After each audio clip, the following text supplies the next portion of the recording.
people talk about the 6 degrees of separation. Well, I'd say there's probably 2 degrees of separation between anyone in this city. I mean, the wealthiest person in the British properties and the guys down in front of the Balmoral Hotel.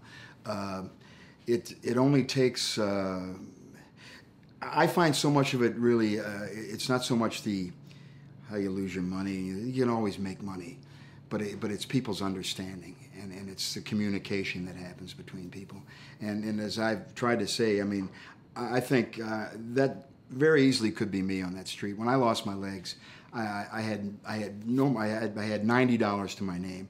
I knew nobody in Vancouver. I knew 5 people on Vancouver Island just about, and I was at a complete loss. But somebody stepped up to help me. Just people that I didn't know.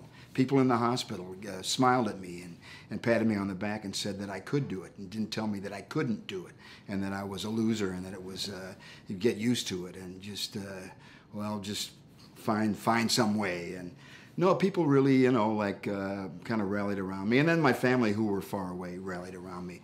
I think so much of it is not just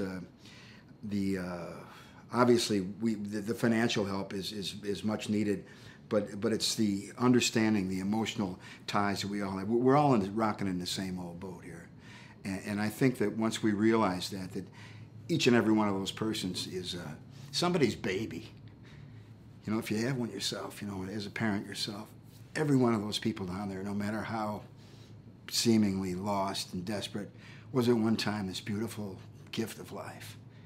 And we've just got to really realize that and work hard, and things will fall into place. But I really think at the core of it is that understanding our common humanity and our common need to reach out and touch one another and understand one another and communicate with one another.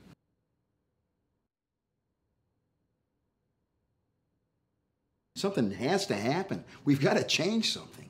We can't just say, oh, that's the way it's always been and there's going to be people like that. Oh, we're smart enough.